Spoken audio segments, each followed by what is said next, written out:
네, 오늘 말씀은 요한계시록 12장 1절에서 6절 말씀입니다. 제가 읽어드리도록 하겠습니다. 하늘에 큰 이적이 보이니 해를 옷 입은 한 여자가 있는데 그 발 아래에는 달이 있고 그 머리에는 12별의 관을 썼더라. 이 여자가 아이를 베어 해산하게 되매 아파서 애를 쓰며 부르짖더라. 하늘에 또 다른 이적이 보이니 보라 한 큰 붉은 용이 있어 머리가 7이요 뿔이 10이라. 그 여러 머리에 7 왕관이 있는데 그 꼬리가 하늘의 별 3분의 1을 끌어다가 땅에 던지더라. 용이 해산하려는 여자 앞에서 그가 해산하면 그 아이를 삼키고자 하더니 여자가 아들을 낳으니 이는 장차 철장으로 만국을 다스릴 남자라. 그 아이를 하나님 앞과 그 보좌 앞으로 올려가더라. 그 여자가 광야로 도망하며 거기서 1260일 동안 그를 양육하기 위하여 하나님께서 예비하신 곳이 있더라. 아멘.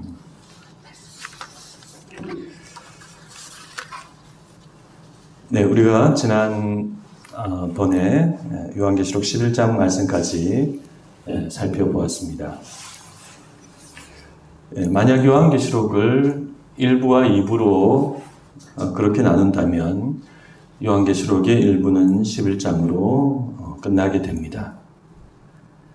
마지막 나팔인 7째 나팔이 불려졌고 하나님의 나라가 드디어 완성된 것입니다.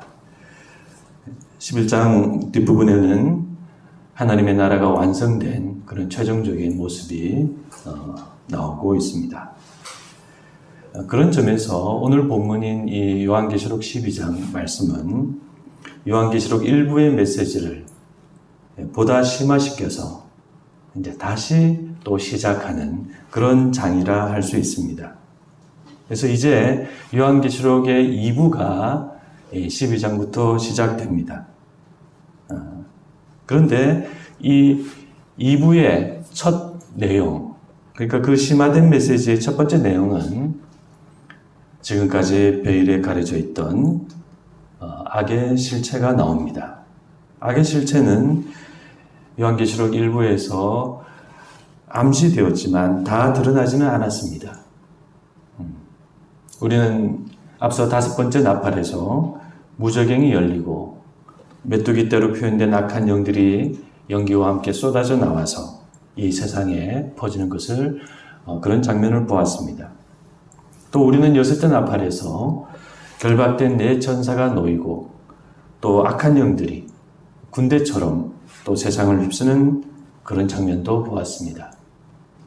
또 우리는 한 짐승이 무저갱으로부터 올라와서 2 증인을 패배시키고 죽이는 장면도 보았습니다. 이렇게 악은 이 땅의 그 모습을 드러내고 있습니다. 그렇다면 이 악의 실체는 과연 무엇일까요? 그러므로 이 12장부터 시작되는 요한계시록 2부는 바로 이 부분에 이제 집중하면서 이제 그 악의 실체를 말하기 시작합니다.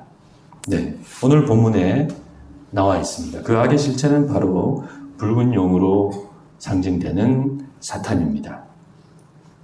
한 개인의 악을 비롯해서 모든 악의 역사와 악한 왕들과 악의 제국의 배후에는 이 사탄이 있습니다. 사탄은 어떤 신화나 어떤 종교적 상상이 결코 아닙니다. 사탄은 성경이 누누이 말하는 악의 실체입니다. 한편 우리는 이 요한계시록을 단순히 1부, 2부 이렇게 나누는 것이 아니라 그 교차 대꾸 구조로도 그렇게 보아야 합니다. 그래서 교차 대꾸로 구조로 본다면 이 7 나팔과 7 대접 사이에 있는 이 중간에 있는 내용, 즉 12장 1절에서 15장 4절까지의 내용이 바로 요한계시록의 가장 중심부에 해당되는 내용이라고 할 수 있습니다. 요한계시록의 중심부라는 것은 여기에 요한계시록의 가장 치열한 핵심 내용이 있다는 의미입니다. 요한계시록의 가장 치열한 핵심 내용은 그러면 무엇인가? 네, 12장 1절에서 15장 4절까지의 내용을 정리를 하면 대략 다음과 같은 7가지의 내용이 이제 나오게 됩니다. 이것이 요한계시록의 가장 중심에 있는 핵심 내용입니다. 12장 1절에서 17절까지는 첫 번째로 용과 여자의 싸움이 나옵니다. 두 번째로 13장 1절에서 10절까지는 바다에서 나온 짐승에 의한 박해가 나옵니다. 세 번째로 13장 11절에서 18절을 보시면 땅에서 올라온 짐승에 의한 박해가 나옵니다. 네 번째로 14장 1절에서 5절에 보면은 시온산에 서 있는 어린 양과 14만 4천이 나옵니다. 그리고 14장 6절에 13절을 보시면 다섯 번째로 새 천사가 선포하는 복음과 심판이 나옵니다. 그리고 여섯 번째로는 14장 14절에서 20절을 보시면 거두어지는 땅의 곡식과 땅의 포도가 나옵니다. 마지막으로 15장 2절에서 4절을 보시면 성도들의 승리의 노래, 마지막 7번째 내용이 나오게 됩니다. 이상이 요한계시록의 가장 중심부에 있는 이 7가지의 내용인데 간단하게 제목만 들어봐도 이 내용이 어떻게 진행이 되는지 우리는 짐작이 갑니다. 그래서 오늘은 우리가 이 중에서 첫 번째 그 내용인 용과 여자의 싸움에 대해서 살펴보고자 합니다.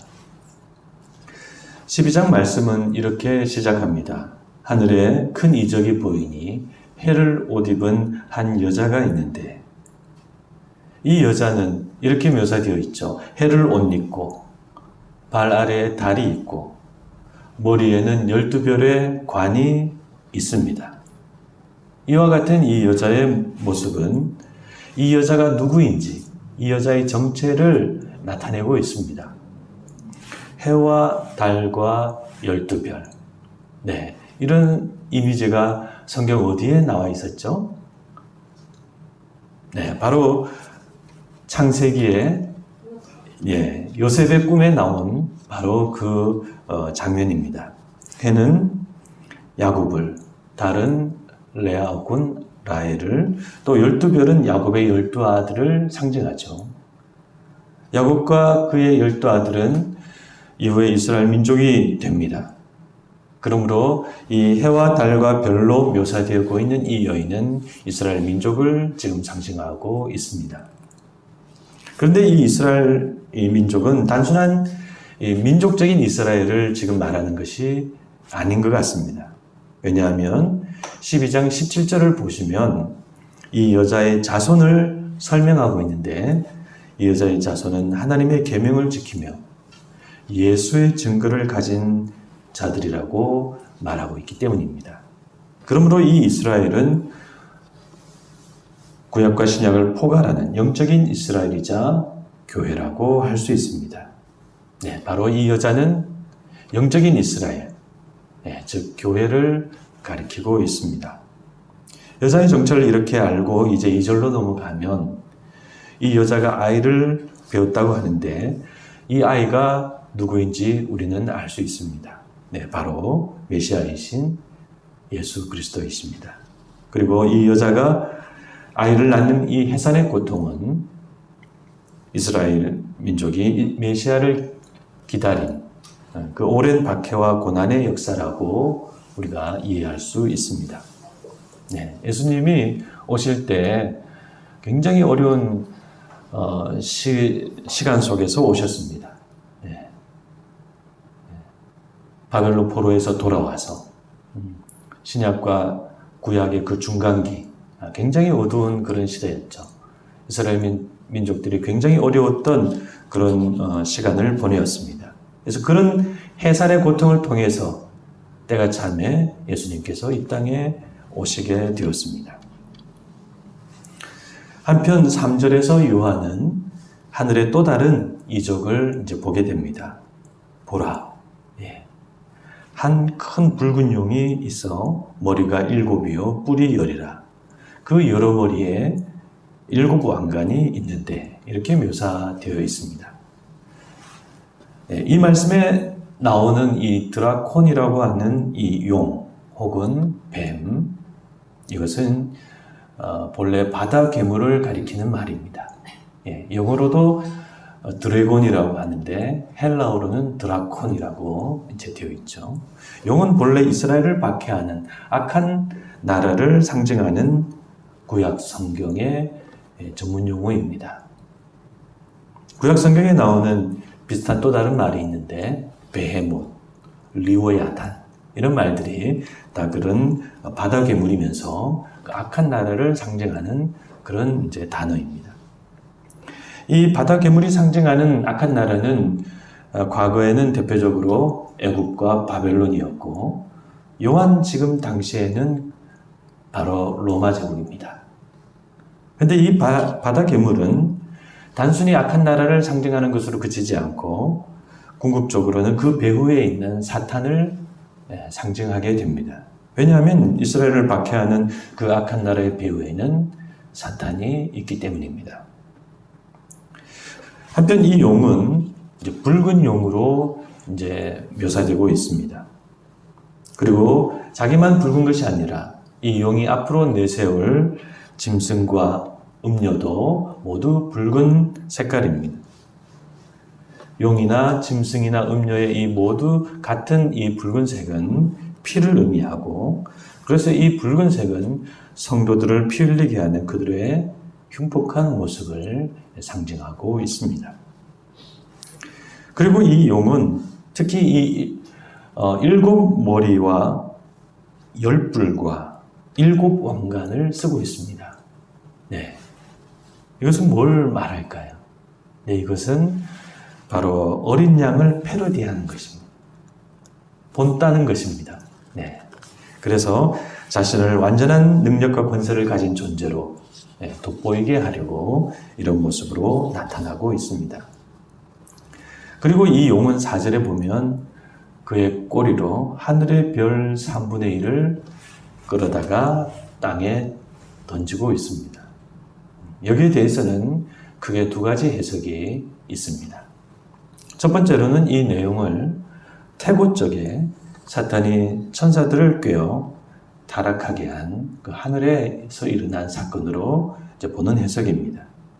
그래서 성경 안에는 이런 해석을 암시하는 그런 성경 구절들이 몇 군데 나와 있습니다. 그렇다면 이 7절에 나오는 이 용의 사자들은 바로 그때 사탄에 의해서 타락한 그런 천사들이라고 볼 수 있습니다. 두 번째 해석은 이 내용을 사탄이 영적인 이스라엘인 성도들을 공격한 의미로 그렇게 해석하는 해석입니다. 별은 앞서서 요한계시록 1장에서 지상의 성도들을 대리하고 대표하는 그 천사들을 상징합니다. 그래서 이 용이 하늘의 별 3분의 1을 끌어다가 땅에 던졌다는 것은 용이 성도들의 3분의 1을 꿰어서 무너뜨렸다는 그런 의미가 될 수 있습니다. 그래서 용의 그런 속임수와 박해는 특히 메시아이신 예수 그리스도가 태어나시기 직전에 그렇게 일어납니다. 그 박해가 역사 속에서 구체적으로 어떤 사건과 어떤 시기였냐 하는 것은 특정하기 어렵지만 이스라엘의 그런 바벨론 포로와 아까 말씀드린 것 그 기환 그리고 그 기한 이후에 예수님이 오시기까지의 그 신구약 중간기 그런 시기를 보면 그때가 박해와 또 타락과 타협과 그런 굉장히 혹독한 시기였다는 것을 알 수 있습니다. 그래서 그런 것들을 감안하면 이 사탄이 그렇게 역사했다는 그런 의미로 그 시대를 이해할 수가 있습니다. 사탄은 메시아 출생을 앞두고 그렇게 혹독하게 하나님의 백성을 이제 공격을 했던 것입니다. 그래서 이 용이 그의 꼬리로 하늘의 별 3분의 1을 끌어다가 땅에 던진 것은 이상의 두 가지 해석이 모두 가능합니다. 그래서 하늘에서 있었던 천사들의 타락 사건으로 볼 수도 있고 또 이 사탄이 하나님의 백성인 이스라엘을 박해한 그런 사건으로 볼 수도 있습니다. 그런데 문맥을 고려하면 두 번째 해석이 보다 적절하지 않나 그렇게 생각됩니다. 이제 4절 후반을 보면 사탄은 해산하려는 여자 앞에서 그 아이를 삼키고자 한다고 되어 있습니다. 그래서 우리는 이 내용을 복음서를 통해서 어떤 의미인지 잘 알 수 있습니다. 사탄은 예수님의 출생과 또 공생애 그리고 또 십자가 배후에서 역사하면서 메시아이신 예수님을 끊임없이 공격했습니다. 그리고 그것은 거의 사탄이 승리한 것 같았습니다. 예수님 마침내 십자가를 지시고 죽으셨기 때문입니다. 그러나 5절은 사탄의 계획과 시도가 결국 실패했음을 말씀하고 있습니다. 예수님은 부활하셨고 하나님 앞으로 올려져 가셨습니다. 그래서 사탄은 결정적 패배를 당하고 사탄에게 이제 남은 일은 바로 여자를 박해하는 일밖에 없습니다. 그래서 이제 용은 여자에게로 이제 눈을 돌리기 시작합니다. 네, 이상이 오늘 본문에 대한 설명과 해석입니다. 이 여자가 광야의 어떤 한 장소로 도망가는 내용은 이제 다음에 제가 또 말씀을 따로 드리도록 하겠습니다. 네, 이상이 오늘 본문에 대한 대략적인 설명과 해석입니다. 그러면 우리는 이와 같은 오늘 본문을 통해서 어떤 교훈을 받아야 할까요? 네, 오늘 본문에는 한 가지 뚜렷한 내용이 나옵니다. 그것은 오늘 본문에 나타나는 바로 악의 실체입니다. 여러분, 교회는 또 신자들은 악의 실체를 잘 알아야 합니다. 그것을 아는 것은 또 다른 교회의 사명이자 또 신자의 사명입니다. 교회는 구원의 성체가 되어야 하기 때문에 이 악의 실체를 잘 알고 있어야 합니다. 그래서 교회는 세상의 현실이나 현실 정치나 어떤 문제보다 그 넘어서 그 배후에 있는 악의 실체를 보고 분별할 수 있어야 합니다. 사탄은 항상 정치와 권력과 돈과 물질과 또 시대와 문화 그 배후에서 활발하게 역사하고 있습니다. 이런 점에서 오늘날 일부 교회가 현실 정치에 너무 직접적으로 휩쓸리고 있는 일은 매우 안타까운 일입니다. 우리가 정치적으로 이야기를 해서 교회는 보수 정권의 편도 아니고 또 진보 정권의 편도 아닙니다. 교회는 여당도 아니고 야당도 아닙니다.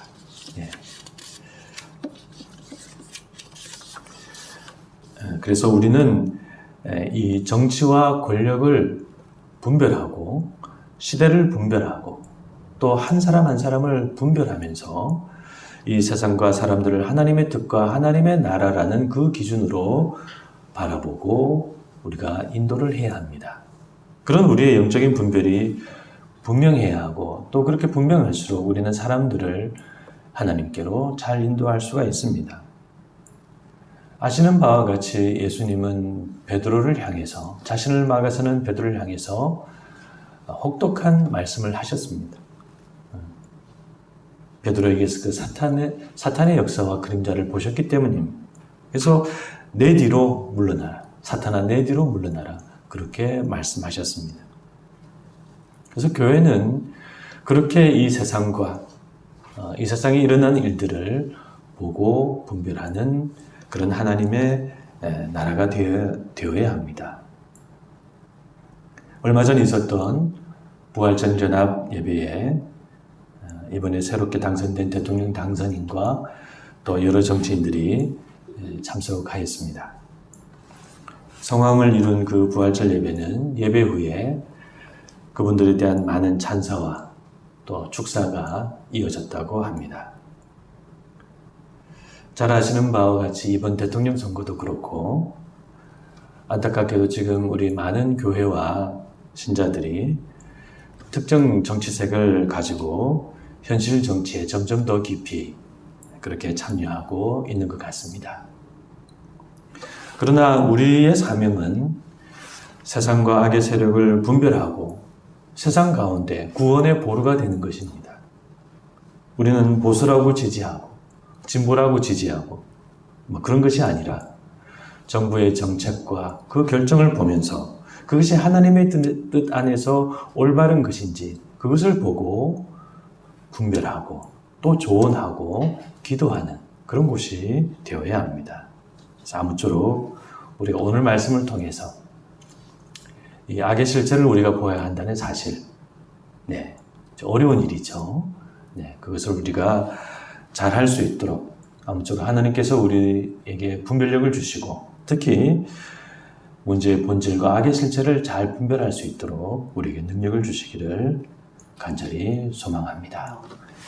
기도하도록 하겠습니다.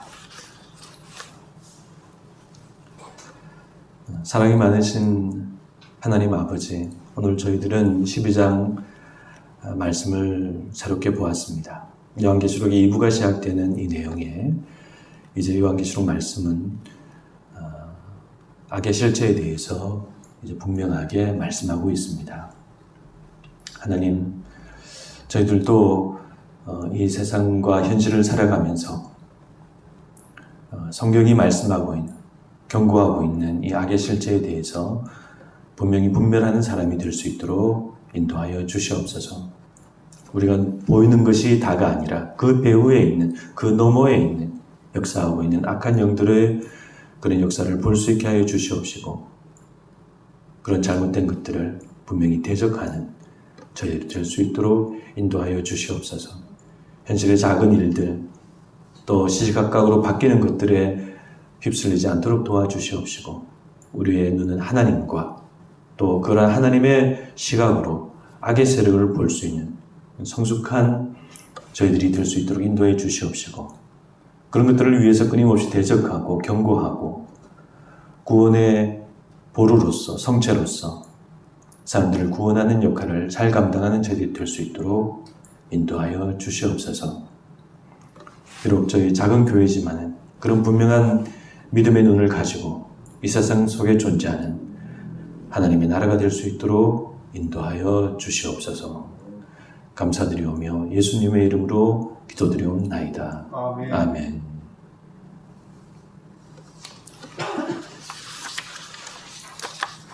이 시간에 우리